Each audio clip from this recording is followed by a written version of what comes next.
Testing hello.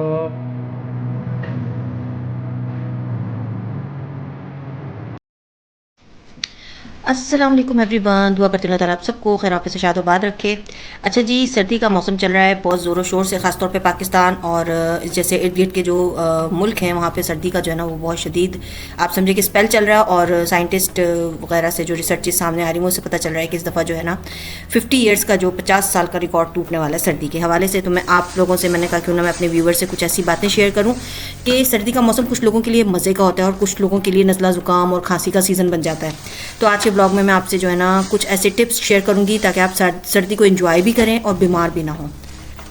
तो बस आखिर तक देखिएगा और जुड़े रहिएगा मेरे साथ, क्योंकि आज की मैं उम्मीद करती हूँ बातें जो है ना आपके लिए बड़ी इन्फॉर्मेटिव होने वाली हैं। आज का सामान आ गया था जनाब, आज कुकिंग का मैं खुद ही जाकर लेकर आई थी सामने स्टोर से ही।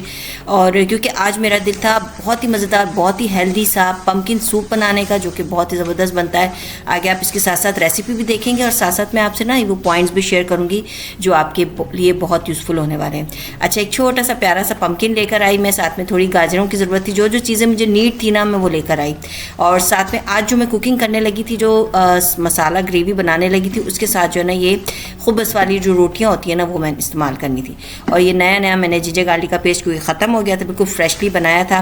और फ्रोज़न चिकन निकाला हुआ था मैंने फ्रीज़र से, और ये चिकन जो है ना आज बनने लगा था। एक्चुअली ये खाली लंच बन रहा था बच्चों के लिए स्पेशली, क्योंकि सर्दी यहाँ पे भी अच्छी खासी हो गई है और बच्चे जो है ना वो उनको मैं कोशिश होती है कि मैं कुछ ना कुछ उनको ऐसा कुछ खिलाऊँ कि जो उनको प्रोटीन भी मिले और साथ साथ सारी जो न्यूट्रिशन इंग्रेडिएंट्स चाहिए होते हैं ना बॉडी को वो साथ साथ मिलते रहें। चिकन निकाल के उसको मैंने थोड़ा सा जिंजर गार्लिक का पेस्ट लगा के ना रख दिया था ताकि उसकी स्मेल जो है वो निकल जाए। और साथ साथ मैं किचन साफ़ कर रही थी क्योंकि नाश्ता वाश्ता करा के हस्बैंड और बच्चे को स्कूल वगैरह भेज कर ऑफिस वगैरह चले गए थे वो, तो फिर मैंने कहा कि किचन साफ़ करके मैं कुकिंग की तरफ लग जाऊँ ताकि मैं जल्दी फारिग हो जाऊँ, क्योंकि मुझे दोपहर में फिर थोड़ा बहुत सोना भी होता है जो कि मुश्किल से ही मिलता है सोना। तो यहाँ पे आपको ना मैंने एक बहुत ही ज़बरदस्त टिप ये भी देनी है कि पम्पकिन काटना दुनिया का सबसे मुश्किल काम लगता है, क्योंकि इसके जो ऊपर का जो पील होता है जो छिलका होता है ना बहुत सख्त होता है, उसे कटिंग करना बहुत मुश्किल काम है। और ये वाला जो पम्पकिन है ये तो एक्स्ट्रा हार्ड होता है, पता नहीं किस चीज़ क्या होता है, लेकिन इसका सबसे ईजिएस्ट वे है इसे कट करने का। आप यकीन करें जब आप इसका जो मैं तरीका बता रही हूँ आप उसको यूज़ करेंगे ना इतनी आसानी से और झटपट आपका जो है ना पम्पकिन पूरा कट भी हो जाएगा और आपको मुश्किल भी नहीं होगी। बस इतना आपने तकलीफ उठानी है कि जो स्टार्टिंग में जो ये 4 पीस इसको करके, या अगर आपके बड़े साइज़ का है तो आप वहीं से कटवा कर ले आए जहाँ से आप मार्केट से लेकर आ रहे हैं। 3-4 पीस उसके करवा कर ले आए उसको, ताकि आपको कटिंग करना ना पड़े। मैं तो एक पूरा साबुत उठा के लाई, यहाँ पर कटिंग वाले मिलते नहीं, या तो मिलते हैं बहुत बड़े बड़े जो कि बिल्कुल फिर पड़े रह जाते हैं और फिर इस्तेमाल नहीं होते। तो बस मैं उतना ही सामान लाती हूँ जितना कि रेगुलर इस्तेमाल हो जाए। तो इस तरह से मैंने इसके 4-5 पीस कर दिए हैं, 3-4 पीस ही हुए हैं, छोटा सा तो है। तो अब मैं इसको जो हूँ ना मैं स्टीम करने लगी हूँ। जी हाँ, स्टीम करें आप सिर्फ 5 से 6 मिनट के लिए, हल्के से पानी में आप थोड़ा सा पानी डाल के हल्का सा स्टीम कर लें इसको। तो इसका आप यकीन करें इतनी आसानी से इसका पील उतर जाता है और आराम से कटिंग हो जाती है कि आप किसी भी हल्की फुल्की नाइफ़ से भी कटिंग कर सकते हैं। ज़रूरी नहीं कि आपको हैवी नाइफ़ का इस्तेमाल करना पड़ेगा। तो आप आगे देखते जाइए रेसिपी, इंशाल्लाह आपको बहुत ही मज़ेदार और यूज़फुल मिलने वाली हैं आज की टिप्स भी, और आज की रेसिपी बहुत मज़े की लगेगी। चले जी, पहले पॉइंट को डिस्कस कर लेते हैं जो कि मैंने आप लोगों के लिए सर्च किए हैं। काफ़ी मेहनत करके सर्च करती हूँ मैं, तो प्लीज़ ज़रूर सुना करें इसको। अगर आपको पसंद आया करे तो कमेंट में ज़रूर बताइएगा कि आपको कौन सा पॉइंट जो है ना वो आज का मेरी इस वाले ब्लॉग का जो पसंद आया। अच्छा, सर्दियों में ना जिस्म को गर्मी बरकरार रखना सबसे अहम चीज़ होती है, क्योंकि दुरुस्त कपड़ों का इंतखाब और सिर्फ गर्म ही नहीं रखना अपने आप को, बल्कि समझदारी से भी पहनना है। ऐसा नहीं कि आप धड़ाधड़ कपड़ों पे कपड़े पहनने चले जाएं। बहुत सारे लोगों को मैं ऐसा देखा है, मैंने अपना एक्सपीरियंस किया है कि लोग जो है ना खासतौर पे बच्चों को शर्ट्स पे शर्ट पहना देते हैं, और ज़ाहिर है वो मोटे कपड़े करने के चक्कर में कि मोटा हो जाए, बस बच्चे के अंदर गर्मी आ जाए। तो ऐसा नहीं, आप मुख्तसर तरीन कपड़ों से भी अपने जिस्म को अच्छे से कवर कर सकते हैं। उसके लिए आपने लेयरिंग सिस्टम यूज़ करना है। लेयरिंग सिस्टम के लिए क्या करना पड़ेगा आपको, पहली तह जो है ना यानी सबसे इनर साइड जो आप पहनेंगे वो आप या थर्मल पहन लो, जैसे वो एब्जॉर्बिंग होता है, स्वेटिंग एब्जॉर्ब कपड़े होते हैं, यानी सूती कपड़ा पहन लें जिससे आप पसीना वगैरह जज्ब हो जाए। दूसरी तह में ना आप स्वेटर पहन लें, ठीक है, स्वेटर पहन लें या फ्लीस के कपड़े जो मिलते हैं वो भी अच्छा मोटा कपड़ा होता है। और तीसरी तह में जैकेट या कोट वगैरह पहन लें ऊपर से, तो ये जो है ना ठंडी हवा से आप महफूज रह सकेंगे। ख़ास तौर पे सर, कान, हाथ और पाँव जल्दी ठंडे होते हैं और ये इनको गर्म रखना ज़रूरी होता है, तो इसलिए इनके लिए ना आप टोपी, मफलर, दस्ताने, ग्लव्स वगैरह या सॉक्स का इस्तेमाल करें। अच्छा, ये जो पॉइंट है ना ये बहुत ज़रूरी है हमारी प्यारी प्यारी हाउस होल्ड वुमेंस के लिए, जो कि बच्चों को तो खूब अच्छे से कवर कर लेंगी, क्योंकि नेचुरल है कि अल्लाह ताला ने माँ के दिल में डाली होती है बात, भले वो किसी तरह की भी माँ हो, यानी पढ़ी लिखी हो या अनपढ़ हो, जैसी भी हो, उसको पता होता है कि बच्चे को कैसे कवर करना है। वो बच्चों को तो अच्छे से कवर कर लेती है, लेकिन ख़ुद को कवर करना और ख़ुद का ख्याल रखना भूल जाती है। तो मैं उन माँओं को ख़ास तौर पे बोलूँगी कि प्लीज़ आप अपना ख्याल भी ज़रूर रखें। ख़ास तौर पे इस मौसम में ना, सर्दी में अपने आप को आप महफूज करें। एक तो आप इनर ज़रूर पहने, ठीक है, जो मैंने पहले बताया कि थर्मल या इस तरह का मोटा कुछ अंदर पहने ताकि आपका अंदर आपको गर्मी महसूस रहे। और दूसरा है कि आपने टोपी और सॉक्स ये लाजमी पहन के रखने हैं। अच्छा जी, यहाँ पर सूप की तैयारी शुरू हो गई थी। एक आलू मैंने बड़ा सा, लेकिन मैंने कहा चलो बच्चे को फ्रेंच फ्राइज़ बना दूँ। मेरे छोटे वाले को बहुत पसंद है फ्रेंच फ्राइज़, खुश हो जाता है। कभी कभी बना के देती हूँ, रेगुलर नहीं बनाती बिल्कुल भी। बहुत दिनों बाद मैंने आज फ्रेंच फ्राइज़ बनाए। मैंने कहा सूप भी साथ साथ पी लेंगे, साथ में चलो फ्रेंच फ्राइज़ भी खाए जाएंगे। अच्छा, अब ये देखें आप कितना आसानी से इसके पील उतर रहा है, वरना ये कितना हार्ड था, कटिंग करना मुसीबत हो रहा था। मैंने इतनी बड़ी नाइफ से भी उसको कट किया तो भी इतना मुश्किल से मेरा हाथ में दर्द हो गई थी, इतना सा कट करने में भी। तो यहाँ पर मैंने सिर्फ 6 मिनट के लिए स्टीम दिया है इसको, और ये देखें आप सॉफ्ट भी हो गया, आराम से कटिंग भी हो रही है। और अब आप इसको किसी भी शेप में कट करके इसके लिए आप इसको कुकिंग कर सकते हैं। तो इस तरह से पम्पकिन काटना आसान हो जाता है। ये वाला इस तरह का पम्पकिन हो, वो ग्रीन वाला बड़ा साइज़ का होता है, वो भी किसी भी तरह का आप पम्पकिन लें, इस तरह से कटिंग आसान हो जाती है। चलें जी, सेकंड पॉइंट की तरफ चलते हैं, जो कि है मुतवाज़न यानी बैलेंस डाइट। और इसके अलावा इसमें आप गरमाइश वाली ग़िज़ा, ऐसी ग़िज़ा जिसकी तासीर गर्म हो, जो आपके इम्यून सिस्टम को मजबूत बनाने के लिए बहुत ज़रूरी है। या सर्दियों में जिस्म ज़्यादा तवानाई चाहता है क्योंकि एनर्जी की ज़्यादा ज़रूरत होती है, इसलिए ग़िज़ाइयत से भरपूर खुराक बहुत ज़रूरी है।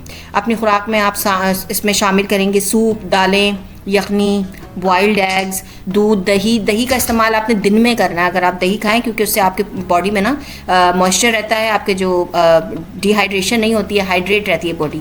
सब्जियां खाएं, मौसमी फल, और सबसे बेस्ट तो हमारे पास कीनू का, अल्लाह का शुक्र है, बेहतरीन नैनुल बदल है विटामिन सी का। और खुश्क मेवाजात जैसे मूंगफली, बादाम, अखरोट, ये बहुत ही ज़रूरी हैं। अदरक लहसुन का इस्तेमाल बहुत ज़्यादा करें, हल्दी का इस्तेमाल बहुत ज़्यादा करें। और कुदरती तौर पर यानी इस तरह से इम्यून सिस्टम को बढ़ाने में जो है ना, ये सारी ग़िज़ाएँ बहुत ही ज़बरदस्त हैं।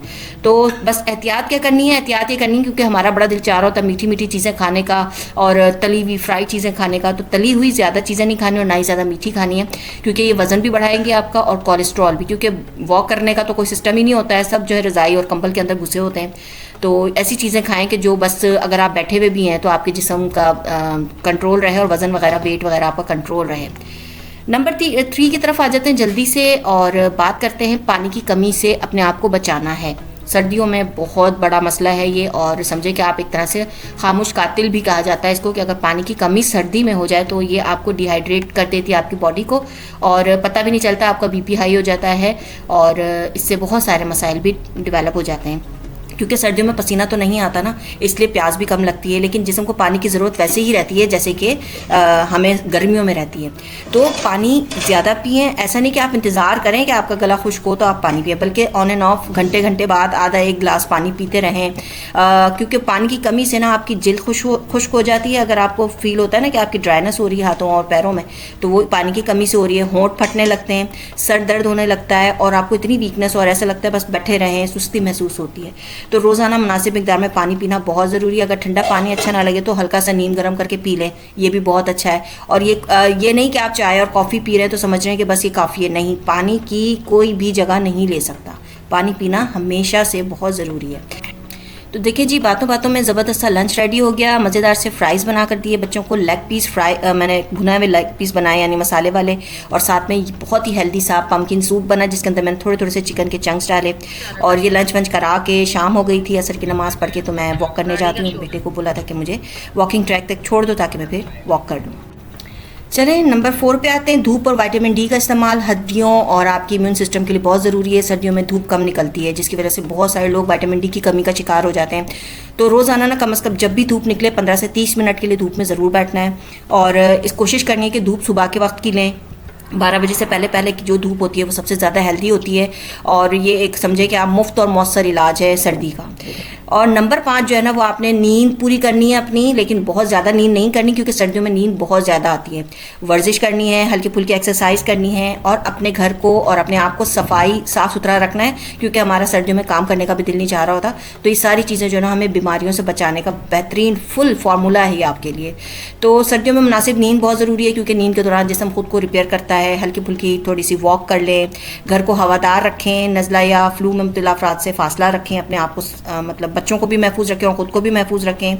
हाथों की सफाई का ख्याल रखें, हाथ पाँव अपने साफ़ सुथरे रहें। खाना पीना बच्चों को भी हाथ साफ़ कराते रहें गर्म पानी से और ख़ुद भी अपने आप को साफ़ सुथरा रखें क्योंकि सर्दियों में ना वायरस ज़्यादा जल्दी डेवलप होते हैं, वो ज़्यादा जल्दी फैलते हैं। तो इन चीज़ों का जो है ना बहुत ज़्यादा ख्याल रखना ज़रूरी है। तो मुझे उम्मीद है आज की ये सारी टिप्स जो है ना वो आपको अच्छी लगी होंगी। बस थोड़ी सी प्लानिंग करना पड़ती है, सही खुराक का इंतखाब करें, रोज़मर्रा अच्छी आदतें अपनाएं और अगर आप भी सेहतमंद रहेंगे तो मौसम खुद ब खुद अच्छा लगने लगेगा। और अगर ये ब्लॉग आपके लिए मुफीद रहा है तो प्लीज़ ज़रूर लाइक शेयर और सब्सक्राइब करें। मिलते हैं अगली वीडियो में, तब तक अपना ख्याल रखें, मेरे इस चैनल का भी।